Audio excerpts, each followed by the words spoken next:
ہمیشہ یاد رکھو ٹینشن دینا سیکھو. ٹینشن لینا, ٹینشن ایسی چیز ہے پارسل کرنے کی چیز ہے. کیسے ٹینشن دے؟ دو طریقے آپ کو بتاتا ہوں ٹینشن دینے کے. ایک غلط طریقہ, ایک صحیح طریقہ. ایک پہلے غلط طریقہ بتا دیتا ہوں, وہ والا طریقہ میری مراد نہیں ہے. ایک صاحب کا فون آیا کہ میں بہت ٹینشن میں ہوں. میں نے کہا کیوں بھائی؟ کہہ رہے ہیں آج مجھے 1,00,000 روپے کسی سے میں نے قرضہ لیا ہوا تھا, وہ آج شام 6 بجے مجھے دینا ہے, میرے پاس پیسے نہیں ہیں. ٹینشن ہو رہی ہے نا. میں نے کہا پارسل کر دو ٹینشن. میں نے مزاح کیا اس سے. کہہ رہے میں کیسے پارسل کروں, وہ بندہ آئے گا شام 6 بجے, میرے پاس ہے نہیں, وہ تو لڑے گا مجھ سے, کہاں سے؟ میں نے کہا ٹینشن پارسل کرو. کیسے؟ میں نے کہا جب وہ آئے تو بولو نہیں ہے. تو جو ٹینشن آپ کو ہو رہی ہے وہ کس کو ہوگی؟ جب نہیں ہے تو کہاں سے دوں بھائی؟ آجا گھر میں دیکھ لے, لاکر دکھا دو اس کو, جیبیں دکھا دو. میں نے کہا اس سے کیا ہوگا کہ تھوڑی دیر تک تو ٹینشن پارسل ہونے میں ٹائم لگے گا, ایک دم سے نہیں چلی جائے گی. تھوڑی تھوڑی جو ہے نا, جیسے بلوٹوتھ سے کوئی فائل جا رہی ہوتی ہے نا, فائل ہلکی ہلکی ٹرانسفر, تھوڑا تھوڑا.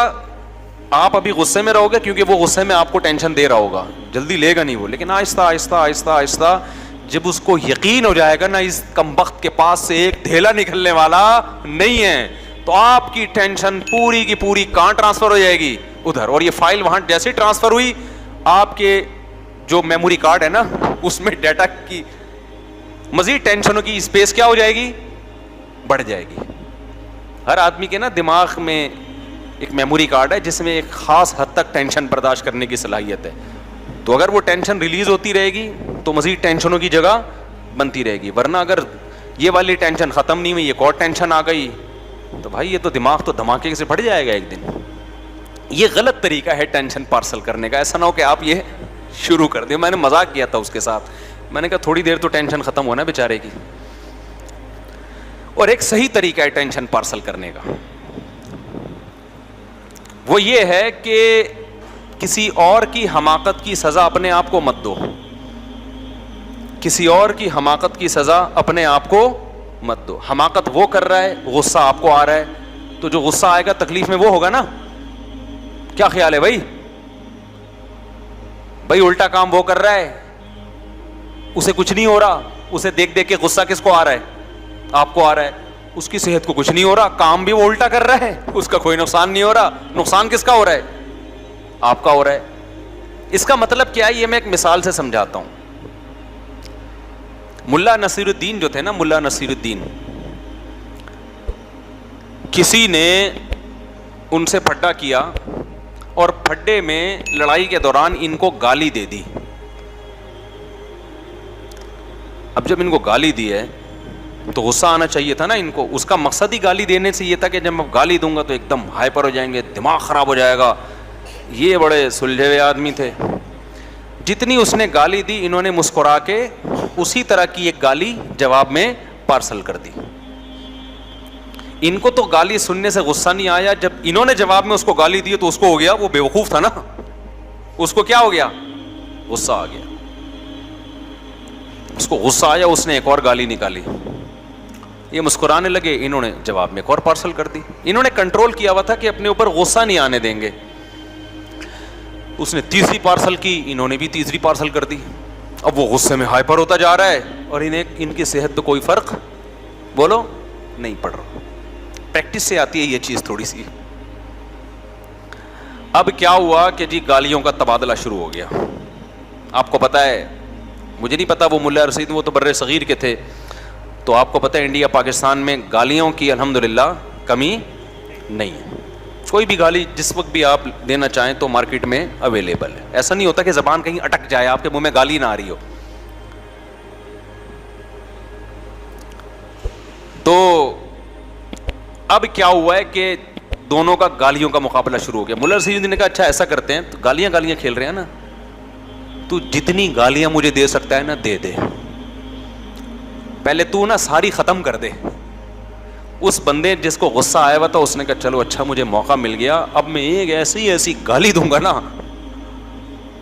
اس کو غصہ کیوں نہیں آ رہا ہے, اس کو غصہ دلاؤں گا میں. اس نے ایک گالی, دو گالی, تین گالی, چار گالی, آرام سے ٹھنڈے پیٹوں سن رہے ہیں بیٹھ کے. جتنی گالیاں وہ دے سکتا تھا ساری گالیاں جو اس کائنات میں تھیں وہ ساری کیا ہو گئیں؟ ختم. اور یہ بیٹھے ہوئے آرام سے مسکرا رہے ہیں. انہوں نے کہا دیکھ لے سوچ لے مزید کوئی گالی. تو سوچ سوچ کے پھر کوئی گالی لے آتا. بالآخر تھک گیا نا, اس نے کہا اب ختم بھائی. انہوں نے کہا میرا نمبر ہے. اس نے کہا جتنی گالیاں تو نے دی ہیں وہ بھی, جتنی اس کائنات میں موجود ہیں, جتنی ماضی میں کوئی کسی کو دے چکا ہے, جتنی حال میں دے رہا ہے اور جتنی فیوچر میں دے گا, وہ ساری ایک تھیلے میں اور وہ تجھے. اس کو غصہ آیا, بولا الو کے پٹھے. اس نے کہا تھیلے میں, یعنی یہاں سے ریورس ہو کے کہاں جا رہی ہے؟ اس نے کہا جو بھی گالیاں نکال رہے ہیں نا وہ کہنے کہاں ہے؟ وہ تھیلے میں. اب تو جتنی گالیاں دے گا وہ آلریڈی میں ریورس کر کے, وہ ساری کس کو جا کے لگ رہی ہیں؟ اب وہ ہو رہا ہے لال پیلا, بلڈ پریشر ہائی. یہ واقعہ کیوں میں سنا رہا ہوں کہ غصے میں, جو غصہ میں تھا اس کا فیصلہ درست تھا, یہ جس نے غصہ مسلط نہیں ہونے دیا اس کا فیصلہ درست تھا؟ دشمن کو تکلیف دے دی نا, جو اپنی کھوپڑی استعمال کر رہا ہے, غصہ نہیں آنے دے رہا, اس کے فیصلے درست ہوتے ہیں. اور جو کھوپڑی استعمال نہیں کرتا, جذباتی ہو جاتا ہے, وہ اپنا نقصان کر رہا ہوتا ہے جذبات میں. تو یہ جو ڈائلاگ ہے نا, میں غصے میں پاگل ہو جاتا ہوں, میں یہ ہو جاتا ہوں, میں یہ ہو جاتا ہوں, یہ ٹھیک نہیں ہے. اچھا یہ خوب سمجھ لیں, اسلام چونکہ دین فطرت ہے, اسلام یہ نہیں کہتا کہ غصہ ختم کر دو, کیونکہ اللہ نے آپ کو جتنی صفات دی ہیں کوئی صفت ایسی نہیں ہے جو بیکار اللہ نے دے دی ہو. جیسے ہمیں جسمانی اعضاء اللہ نے دیے, کوئی نہ کوئی ان کا کام ہے نا. پلکیں دی, اس کا بھی کوئی کام ہے. آنکھیں دی, اس کا بھی کوئی کام ہے. ناک, کان, کوئی جسم کا پارٹ ایسا نہیں. بعض اپینڈکس کی جو وہ رگ ہے اس کو ڈاکٹر بعض لوگ کہتے ہیں کہ وہ کوئی کام نہیں ہے, ایسا نہیں ہے. کل ہو سکتا ہے میڈیکل سائنس بتا دے کہ جی یہ اس مقصد کے لیے, بلکہ ہو سکتا ہے یوٹیوب پہ کوئی ریسرچ آ بھی گئی ہو اب تک.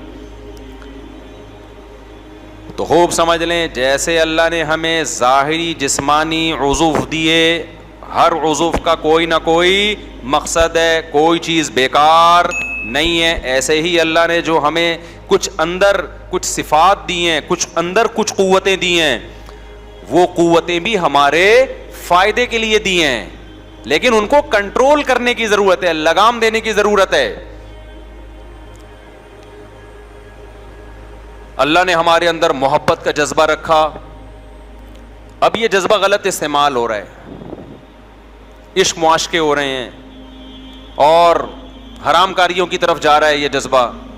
تو اسلام یہ نہیں کہتا محبت کے جذبے کو ختم کر دو. ختم ہو گیا تو بیوی سے کیسے محبت ہوگی, اولاد سے کیسے ہوگی, ماں باپ سے کیسے ہوگی, سب سے بڑی بات اللہ رسول سے کیسے ہوگی, اس کے لیے بھی تو جذبہ چاہیے نا. ملک سے کیسے ہوگی, یہ تو آپ ایک مردہ انسان بن جاؤ گے.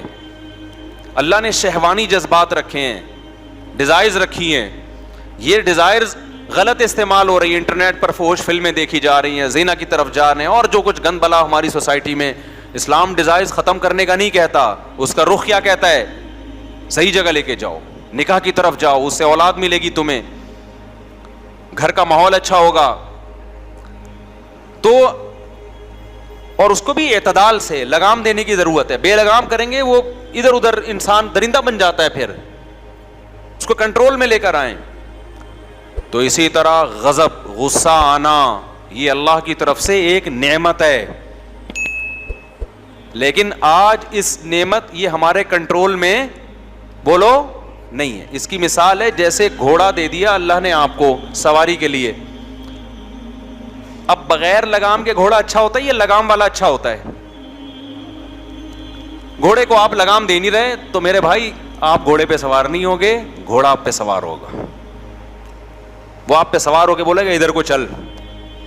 جیسے جو گھوڑے بے لگام ہوتے ہیں, آپ جب ان پہ بیٹھے, آپ نے جانا انڈا موڑ تھا, گھوڑا لے کے آگے آپ کو یو پی بھی لے گیا آپ کو. ایسا ہی ہو رہا ہوتا ہے. میں بچپن میں ایک دفعہ ساحل سمندر پہ گھوڑے پہ بیٹھا تو لگام نہیں تھی, یا لگام ہوگی, سرکش تھا, مجھے ابھی یاد نہیں.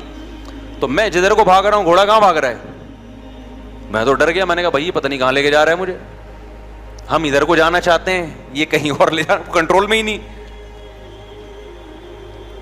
اب اس کا ایک حل تو یہ ہے کہ ہم کہیں گھوڑے پالنا ہی حرام ہے, سواری رکھنا ہی حرام ہے. او بھائی نہیں, یہ تو اللہ نے انسانوں کی خدمت کے لیے جانور پیدا کیے ہیں بھائی, تو ان کی خدمت کے لیے ضروری ہے کہ ان طاقتوں کو لگام دی جائے. لگام, یہ آپ پہ سوار نہ ہو بلکہ یہ آپ کے کنٹرول میں ہو, آپ ان کے کنٹرول میں نہ ہو. تو جو آدمی غصے میں پاگل ہو جاتا ہے, اس کا مطلب وہ غصے کے کنٹرول میں ہے, غصہ اس کے کنٹرول میں نہیں ہے.